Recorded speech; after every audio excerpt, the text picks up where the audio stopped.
This is Pucks and Seven with Ryan Paton and Victoria Matiash.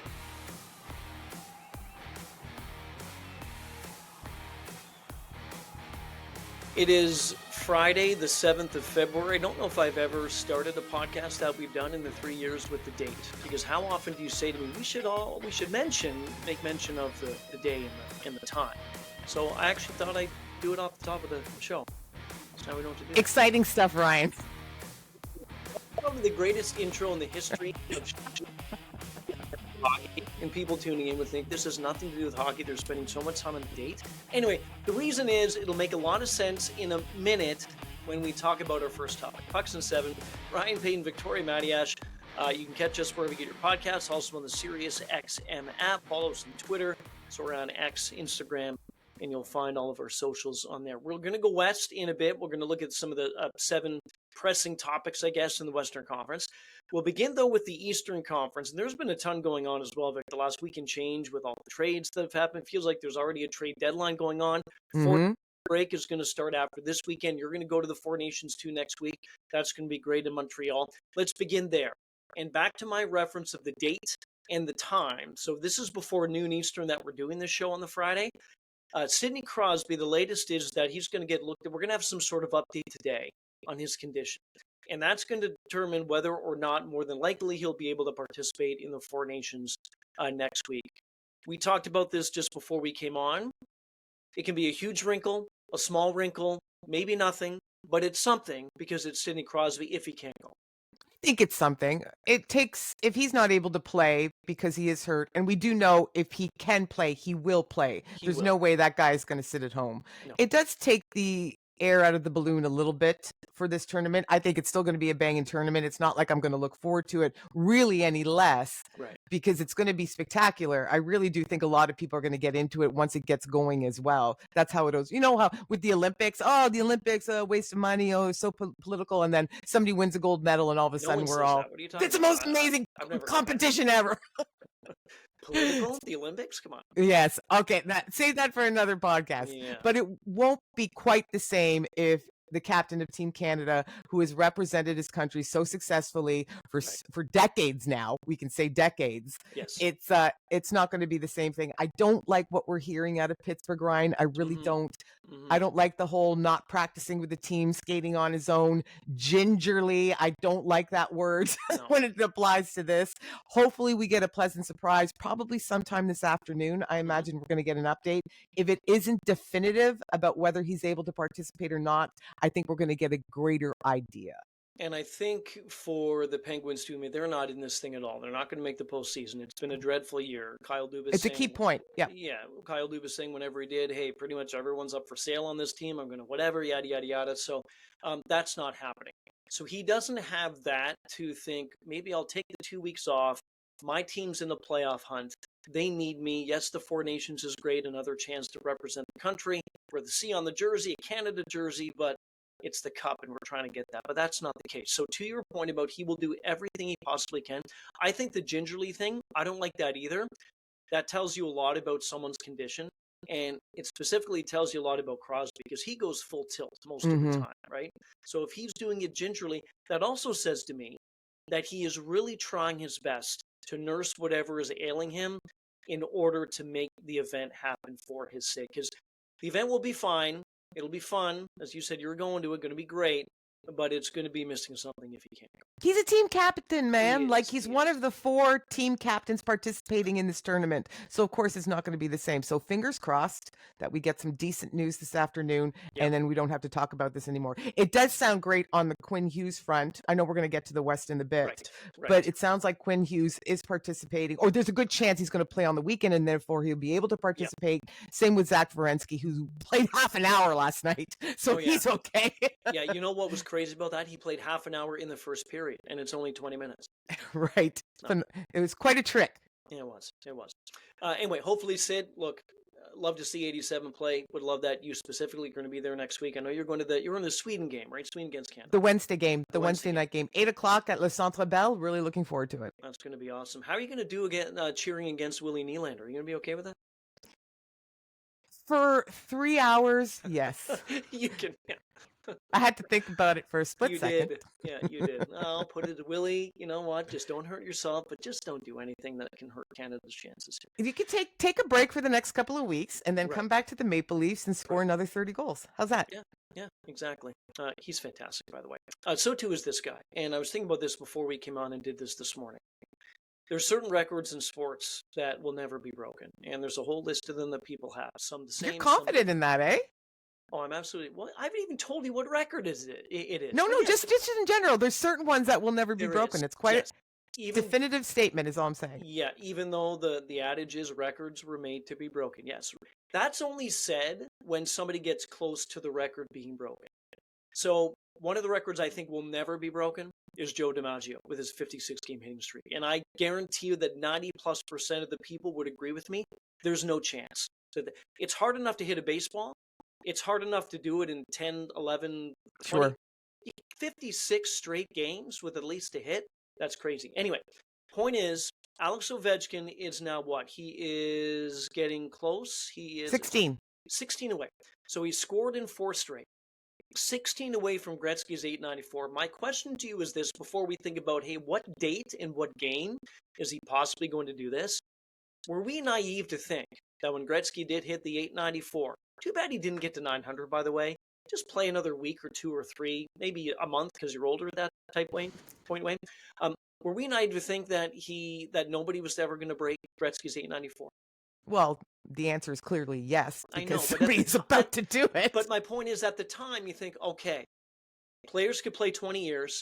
The game will change. The game has changed. Ovechkin, even say after 10 years, you think of with Ovechkin or 5, this guy's got a chance to do something special. Even back then, I didn't think that he would break it. What's even more incredible is he's gone through lockouts, work stoppages, pandemic. He'd have well over 1,000 at this point.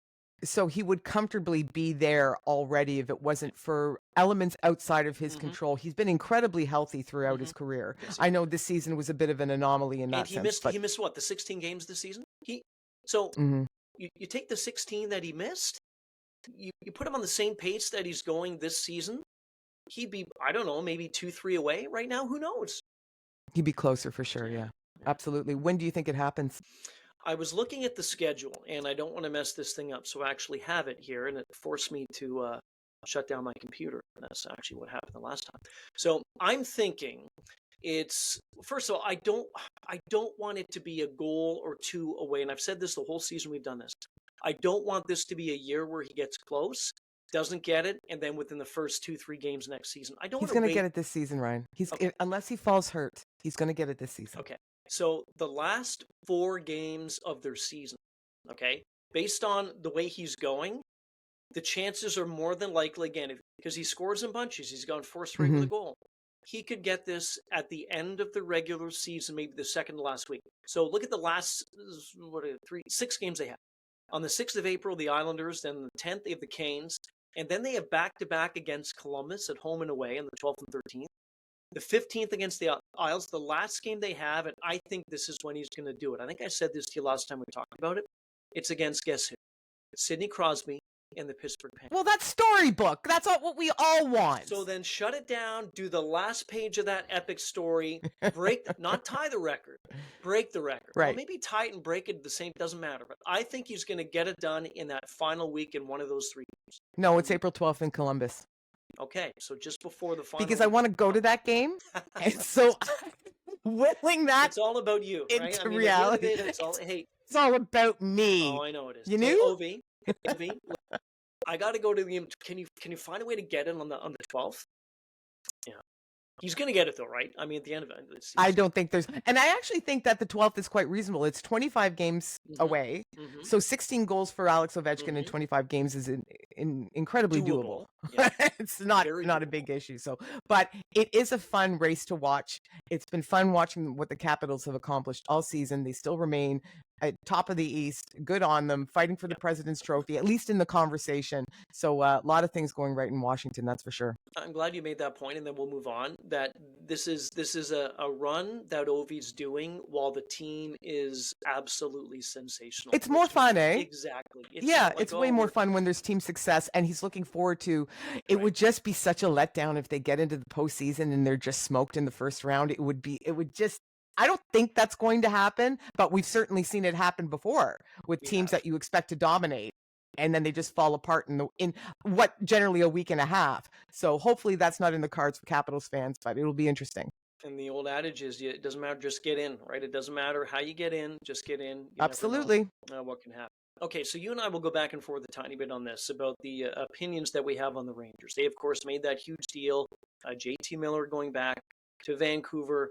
To New York in exchange with that deal with the Vancouver Canucks. I still don't think, and this is a simple reason, it's not the structure of the team that I'm not sold on.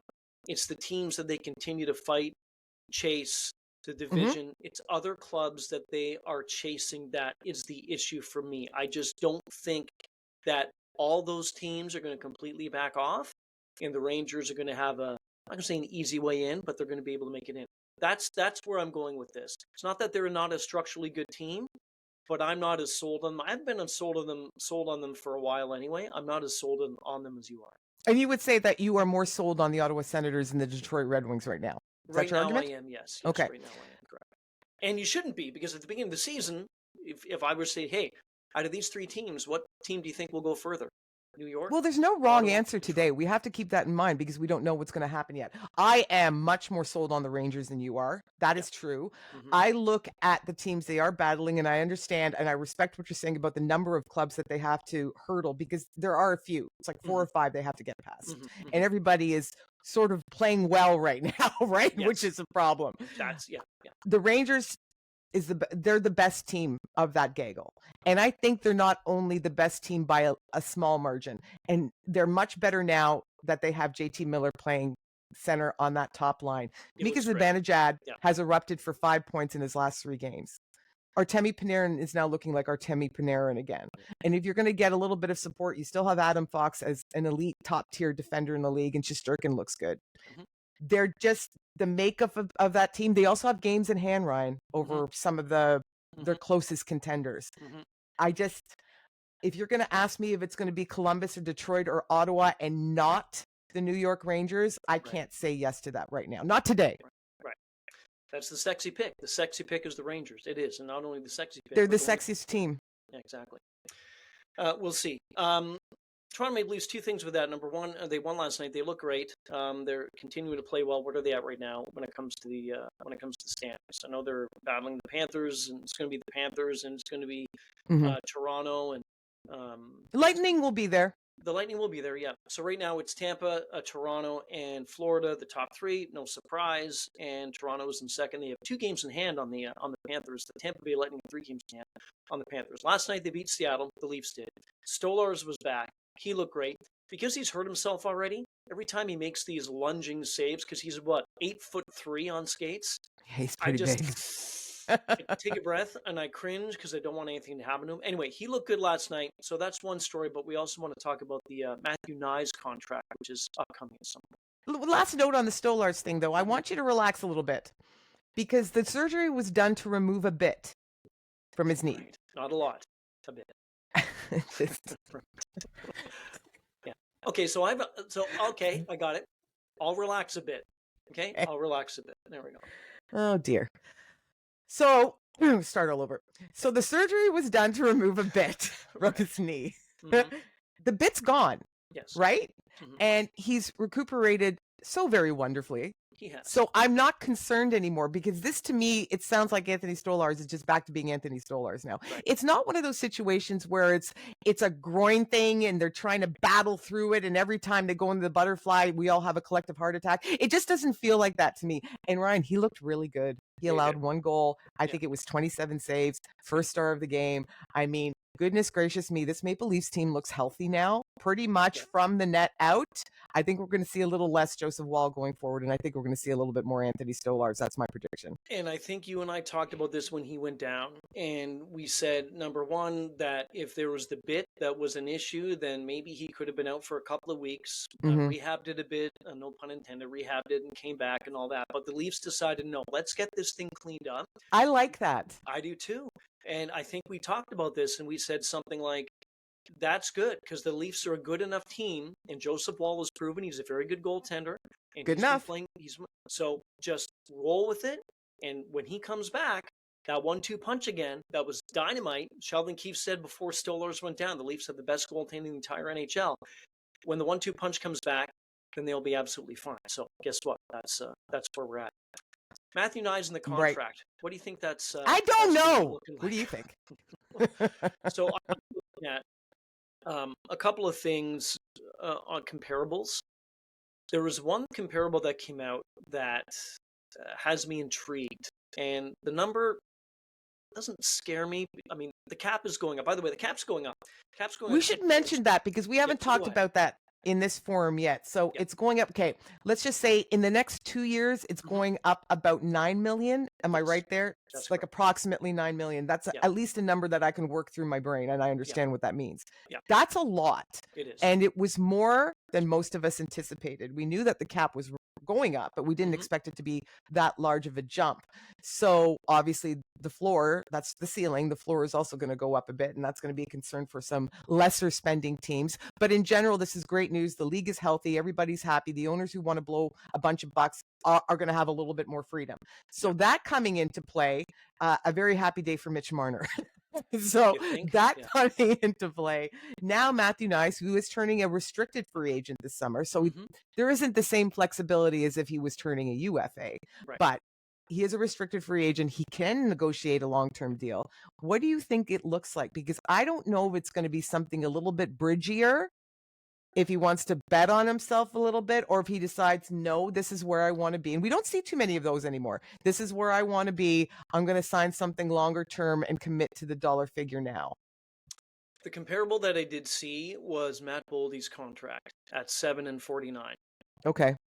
Yeah, that's okay. Yeah, they're kind of like, they're somewhat of the same player. I think Matthew Knies he's built like a football player. He's baseball. He's a 5-tool guy. If a 5-tool guy exists in the NHL, I don't think it does, but he's got the skill, got the hands. I get the philosophy, yes. Yeah. So for the money, for the 7 and the 49, I think that's respectable. I think that's fine. You mentioned about the whole the money in the contracts, salary cap going up. So if the Leafs are going to take, last thing I heard about the whole contract situation with Knies was that it was kind of stagnant, that they weren't discussing it. My guess was that the Leafs brass and everybody else knew they were going to have cap discussions, and so they wanted to see where the cap would be in 25, 26, 26, 27, sure, and the years beyond. I'd be fine if I was, doesn't matter what Matthew Knies is going to get. I like the bridge deals. I do. He's still young enough. If he wants to bet on himself, as you said, for the next few years at a reasonable number at a contract, say he signs 3 years at 7, so 3 years and 20 more, say he did a 4-year contract, then he has 4 years to prove that the next contract, with the cap going up probably by then as well, it's going to be substantially a lot more than he'll get at this point. So I think the 7 and the 49 is fine. I'm more looking at maybe a 4-year contract for him. Do you think MLSC would be into that too? Because I do. I think so? The ownership group would also like to keep it shorter to see what other options are down the line, what he actually does turn into. It's the other issue with big players like that. Is he going to be able to stay healthy and stay fit and keep up his conditioning and all that? You're going to get a very good idea of that in the next couple of years when he does further blossom, because he's going to put up better numbers too. And that's the gamble, though. If he goes out there and scores 40 goals 2 years from now, then he's going to garner a lot more money down the line than he would this summer, right? And also, a lot of it's going to have to do with who he plays with. He's on a team with Matthews and Nylander. He's on with Tavares. He's on with Marner, Bobby McMahon. I mean, also true. The team is good. So if you surround yourself with good players and get a decent contract, your numbers will still be there and be even higher down the road. So it doesn't matter what they do; they have to keep him, because he's going to be a hot commodity if the Leafs decide not to do anything. Two more quick things. Number one, the logjam that we see right now in that Eastern Conference. So in the Atlantic, you got the Panthers, Leafs, Lightning. The wild card race, the Sens and the Wings and the Jackets and the Bruins. 4 teams separated by 2 points for 1, 2, 3, 4 in that wild card race. You did talk about the Rangers, for example. They have 3 games in hand on Boston. They have a couple games in hand, too, on the Ottawa Senators. The most intriguing thing about this to me is that Tampa Bay is 62 points in that Atlantic Division, and they're a plus 39. Boston is 2 points back with 60, and they're a minus 24. That is unreal to me. That Tampa is plus 39, and they're only 2 points ahead of Boston at a minus 24. The Bruins win squeaky ones and lose large. Unbelievable. What's happening there? It kind of sounds like the slots in Vegas. Yes, it does. Right? And that's usually how that works as well. Yeah. It's interesting in terms of just, hey, it's the W's that count, but also at the same time, I still think plus minus, it's not the be all end all, but I still think it's indicative of what your team is capable of. And we saw that last year. Washington finished minus 37, and they got absolutely steamrolled in the first round of the playoffs. Yeah. So if there's going to be one of those teams that's going to squeak in, maybe not as badly as minus 37, which is pretty awful for a playoff team. But in general, I still think there's something to take from that number, regardless of what the number of wins you have. Let me ask you this, Ryan. In the Atlantic, who got Florida, Toronto, Tampa right now? Is that how it finishes? Not necessarily in that order, but is it Florida, Tampa, and Toronto? Yeah, it's those 3. I agree. Yeah. So, and now let's move on. Washington, Carolina, Jersey. Are those the 3 in the Metropolitan? Washington and Carolina, yes. I mean, the only other team that would fight for that would be Columbus. I think. For our argument's sake, can we say Devils right now? Because Markstrom and Heischer coming back. Yeah, let's do that. Yeah. Okay. Yeah. Heischer is a key cog in that machine, and he's coming back right after the break. And Markstrom's not too far off. Right. That's going to help big time. Let's say those 3 are in the Metro. Who are your 2? Who are your 2 wild cards right now? Today, February 7th. I change my mind every week about this, so you can too. I know you do, and you're going to ask me this every week too, that we do this because you asked me last time. Because it's fun. I said I'm pulling for Columbus for a whole bunch of reasons. Everybody knows the biggest reason, the emotional aspect of the whole thing. I've got Columbus, and I would love to see Detroit because I'm an original 6 kind of guy. Okay, so I'll go Columbus and Detroit right now. Okay, I'm Columbus Rangers. Okay. I think it's 2 from the Metropolitan. I think Boston falls off, and I just don't have the same faith in the Ottawas and the Detroits that other people do. So what about Buffalo? Any faith in them that they're going to make it? No. That was the not anymore. Yeah, terrible segue into the final discussion for this Eastern Conference segment. We'll go west in a little bit. The other day, Tage Thompson, the other night was just hit. He was rocked. Yep. And there was no response by the Buffalo Sabres, but they responded the next game, which made no sense. It made no sense. So they addressed it after the Sabres did. They talked internally. Lindy Ruff and the coaching staff addressed it. No response at all. I'm a big believer in, number one, I don't know if there's such thing as a clean hit anymore. Nothing's ever looked at. Oh, yeah, that was clean. It's always stopped. No, we got to look back and then see if it is clean. If somebody goes down like that, it doesn't matter if it's your top scorer, highly paid player, 4th line, it doesn't matter. If you get rocked like that, there should be at least some sort of discussion on the ice, somebody going over to that individual who hit them. And even if it was a clean hit, say, hey, you know what? Yeah, that was fine, but keep your head up next time. You don't have to go and fight the guy, knock the guy's lid off after a clean. You don't have to do that. But there was nothing. And it looked bad. Well, Lindy Ruff blew his top about it afterwards, which I think was pretty indicative. But there was nothing on the ice. The time was, it doesn't matter what you did after. On the ice, there was nothing. It looked terrible. So you believe that his teammates should have stood up and done something immediately afterwards? Not beat the snot out of the. I've never been a believer in that. And you see a good hit too, and you don't have to go in and fight the guy. It was good hit. That's not what you have to do. But just go over and talk to him. Go over and give him a jab and say, hey, you know what? Yeah, that was fine. Keep your head up next time. That's all. I wonder if everybody was just reeling from it a little bit, but it's not a good look on the Sabres in general. They were talking about the lack of leadership and the lack of cohesion on that team. The fact that nobody else, he is their clear superstar. Yes. And the fact that nobody even blinked an eye. I don't love retribution violence in this game. I don't care for it at all. The fact that Olivier in Columbus had his, could have had his clock cleaned because of something that happened with another team, to me is just ludicrous. So I don't care for that stuff at all. But at the same time, I suppose if they're going to adhere to this so-called code, and if there's something to this and everybody is doing it, then you do have to stand up in some fashion. You have to stand up for your star. So. Just go and talk to them. That's it. But there was even nothing. Anyway, they addressed it, so we'll see. Too bad for Buffalo. We'll take a break. We'll come back and we'll go west. We'll talk Edmonton, Winnipeg. We'll talk about the LA Kings, Elias Pettersson, and Connor Bedard. I have some interesting thoughts. I'm going to leave that one to you. I know you are. I know, because you left it right at the end of the whole lineup, and that was pretty indicative. Pucks and 7. Ryan Payne, Victoria Matiash, Jordan.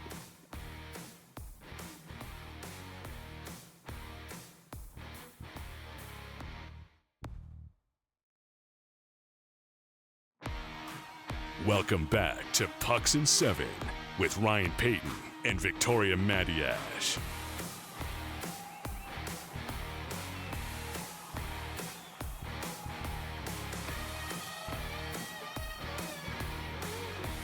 Okay, we're back. Ryan Payton, Victoria Matiash, Pucks in 7. We are available wherever you get your podcasts, also on the Sirius XM app. Time now to go to the West and have a look at some of the stories, 7 stories that are making the headlines. Well, there's a whole bunch, so we cut it down to 7 as we always do. We'll talk about Victoria will talk about Connor Bedard. I just have a couple of quick notes on that. Kidding. Elias That's Pettersson. your beef. Your beef. Elias Pettersson, I hope that he'll get someone to put a smile on his face at some point. That's my only wish for him. That's my only wish for him. He's got to get out of Vancouver, even though he's not going to at this point, from what we gather. But that's a topic for in a little bit. Let's begin though with Edmonton and Winnipeg. At the beginning of the season and for the first month, once again the talk with Edmonton was, well, they're off to another poor start. Yes, they were, but now look where they're at. This conference is Winnipeg's and Edmonton's to lose. Everybody else is fighting for 3rd, 4th, 5th, 6th, all the way down the line. Winnipeg's been there from day one. Edmonton is now right there, near at the top of this conference. There's no flaws with the clubs whatsoever. If the season ended today and the playoffs began, I really do hope that down the line that it would be Winnipeg and Edmonton in the Western Final at some point, how good would that be? Because they're just phenomenal teams. The way that they're both playing right now, sure, but I'm not ready to write off Vegas yet. I'm not. I'm not writing. No. I'm not writing them off. I'm just saying this is Edmonton's and Winnipeg's to lose. And I think Vegas could track down. Okay. Edmonton. I really do. They've shown some kinks, though. They have not been playing as well. They banked all those points early on in the season, which was great, but they've not been the same team. A big piece is going to come back at some point, and that's William Karlsson, who just makes them a much better team altogether. He's one of the best two-way forwards in the league. We just don't give enough attention to. That one year when he just scored a flurry, we did, and then since then we've kind of forgotten about him. Well, other than the Conn Smythe conversation, I suppose. But other than that, he's a key cog in that machine big time, and I think it's going to make a big difference. Right now, they're the 2 hottest teams in the West. There's no the Oilers and the Jets, there's no conversation there, but I'm not writing off Dallas. And I'm not writing out Vegas. Not in the postseason, Ryan, because that's when you said anything can happen. Hellebuck has a bad week. He hasn't had one so far, but Hellebuck has a bad week, and we're talking a whole different story after that.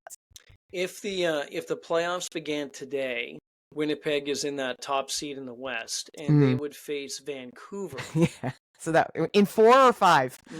I'd say 3.5. Right. Dallas would face Minnesota. That would be a great series. That would be a gem. Vegas would face the LA Kings. And boy, look how many games in hand. The LA Kings have 4 games. We'll get to the home schedule in a second. The amount of home games or the lack thereof that they played. They have 4 games in hand on Vegas.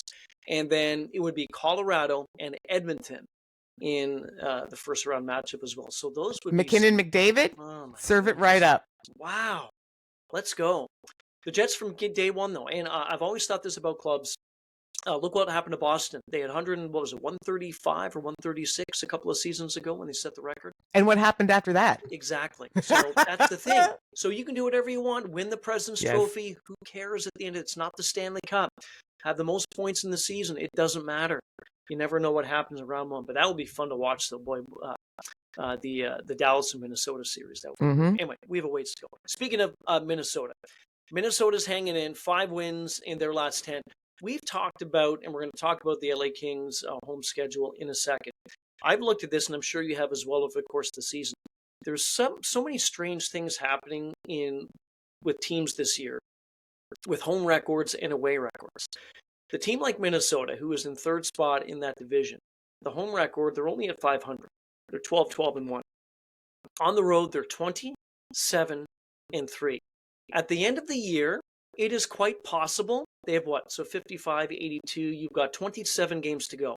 It is quite possible that they could have a losing record at home, maybe, than the winning record on the road. I don't know if that's ever happened with any playoff team, but the fact is they're hanging in.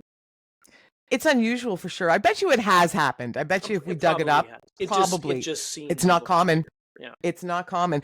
And it's also, I mean, Minnesota Wild fans are awesome. That's a great place to play. So I just think this is a weird thing, right? It's Utah's in a similar boat, and we'll talk about Utah in a little bit too.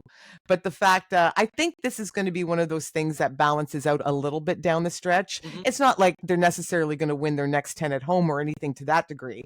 But these numbers do tend to even out a little bit by the time we're all done, and it's not going to be quite as extreme, especially because I don't think they have any proper answers about why they're not performing better in front of the people who adore them, because there isn't an easy answer for that, right? Right. No, that's true. It doesn't make much sense. The LA Kings, speaking of records, they have played such little at home. They've been on the road so often this season, and the fact is that they're doing fine. It's not like they're doing poorly at all this campaign with the Kings, but they have a bunch of home games coming up, and this is the time. Drew Doughty's back. This is the time, and this is the stretch where you really got to take advantage of banking these points, because look, you don't want to face Edmonton. That's the thing for the Kings. You don't want to face Edmonton. I think they do. I'm sorry to interject. Because the narrative is going to be, again, you can't get by Edmonton. That is the last Slay your Goliath. Want to do. That's the last Go ahead. That's you've got to beat your enemy in that particular case. It can't go on forever. I know. I don't want to talk about that because with Boston.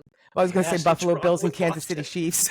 Just the same thing. Keep going. There's a lot of examples. Yeah, it gets in the mind. It gets in your mind. I think Los Angeles would not mind playing the Edmonton Oilers. That's all I'm saying. But the home record is rather ridiculous. They've only played 20 games at home. Yeah. I don't have it right in front of me. This is from my brain, but I believe they're 16-3-1 at home. That's correct. Yep. Okay. And I think they have something like of whatever 2/3 of the remaining games are at home. Go ahead. They play 31 on the road, so they have 11 left on the road out of 31 games. So you're right. They have 20 home games left to go. 20 home games, 11 on the road. Do you know they don't have any games in the Eastern Conference anymore? They don't have any no arduous travel. All the Toronto, Florida trips, Boston, that's all done. They're still playing some Eastern Conference teams, but they're at home for those matchups coming up. If they could somehow even near the success that they've enjoyed at home through the first almost 2/3 of this season, they're going to finish top of that division, Ryan. They're going to be top of everybody else by the time all is said and done. If they go 16-3-1 at home and they continue to do that, that's bananas, man. Yeah, fair enough. They won't. It's going to even it out. We just talked about that, but it's going to be fascinating to watch. So. One of the non-fascinating things to watch was what was going on in Vancouver. It was not fun to watch. It was one of the most non-fascinating things to watch. Is that even English? I understood you perfectly. You understood what I mean, though, right? Because I'm fascinated by why they can't get along. No, I'm not fascinated by that. It's ridiculous. Leave them alone and trade somebody and move on. JT Miller's gone. He's gone to New York, which is the best thing for him and the best. That was a big few. Yeah. It was. Yeah. So Elias Pettersson is still in Vancouver. Well, there's two of them now. Yeah, Sorry, there is. But there are. And one Marcus. And one's there's too much. There's one making $92.8 million, and he is not living up to anything of that contract at all. The other day, I forget who it was, but one Yannick Hansen, I think, just ripped into Elias Pettersson about the contract and about this, and that's not the thing that is the issue for me. This whole saga with JT Miller and everything else going on in Vancouver, You look at his body language, he is miserable. He is absolutely miserable. He's not loving hockey, not even liking hockey, I don't think. And it doesn't matter if you make 92.8, doesn't matter. If you don't like the game, you're not going to play well. So he's got to figure it out. And if that, Patrick Alvin said the other day, or didn't say, but the report is that he's taken a step back a bit on maybe trying to trade him, going to take a break, 4 nations.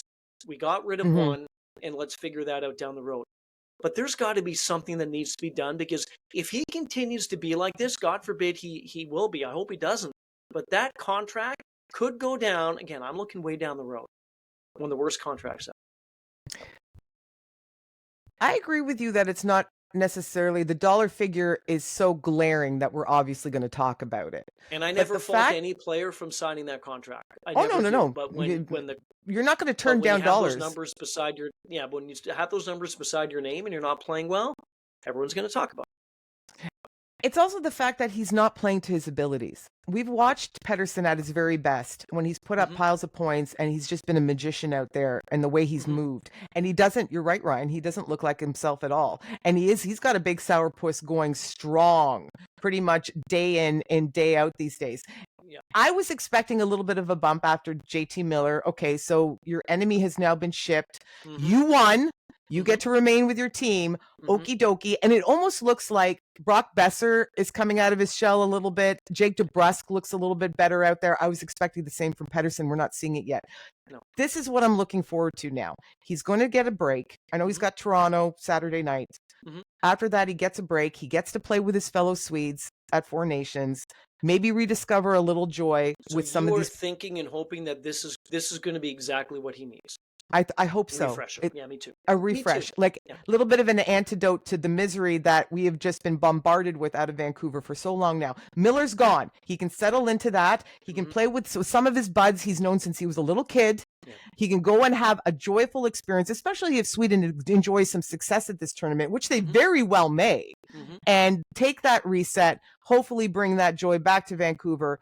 Figure out what it hasn't been working for you, but it'd be a nice switch up. He's going to play with different players. He's going to look at different faces. Again, many of them familiar, and I think it's going to help. If it doesn't, Ryan Paton, if he comes back and the 2 weeks after the tournament, he's the same, that's going to be a serious problem. I don't want to be in that situation if you're Vancouver. And if you end up giving up on somebody like that who does have all the talent in the world, but it comes with a cost. Imagine trading him, and then down the road, he all of a sudden turns back into what he used to be and puts up all these numbers. But it's a risk. It's a gamble. But I'm with you. I hope that this time gives him that refresh and that restart, because you can see it. He's got it, but it's all hidden.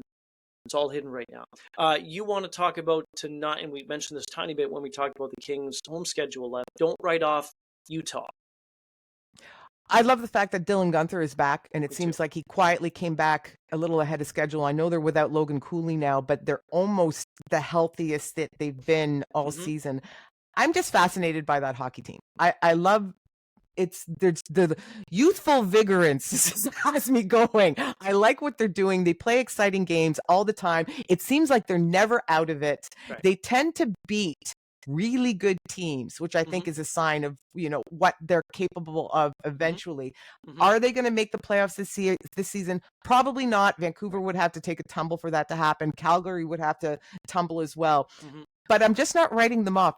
And it's interesting that playing in front of those home fans who are so into it now since the team relocated from Arizona, and they have a worse record at home than they do on the road, which makes no sense to me at all. No.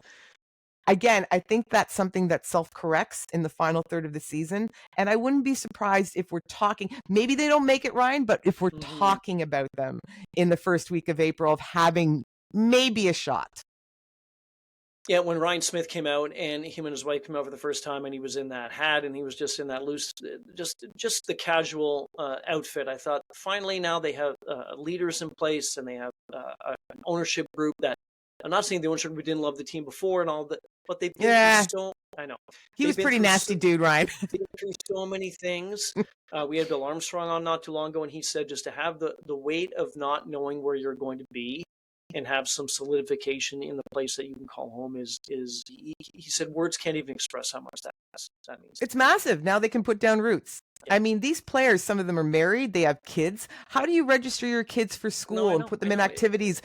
Their own hockey teams, gymnastics, maybe their spouse wants to have a career and do that, there's all this.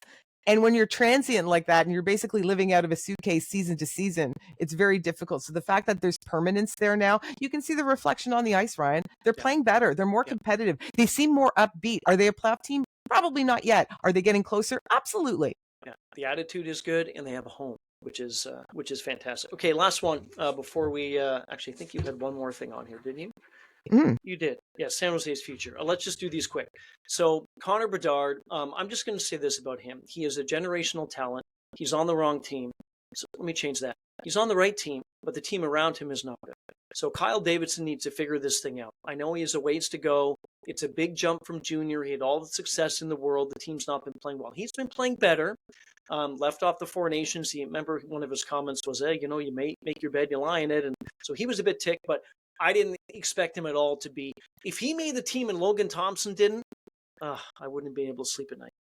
My point is this: when he scores a goal, he doesn't need to have that kind of smirk thing that he does after he scores and stares into the stands and the fans when he's on the road. I don't know if he does it in Chicago. I think maybe he does a bit, but he does it all the time on the road. I think that is completely wrong.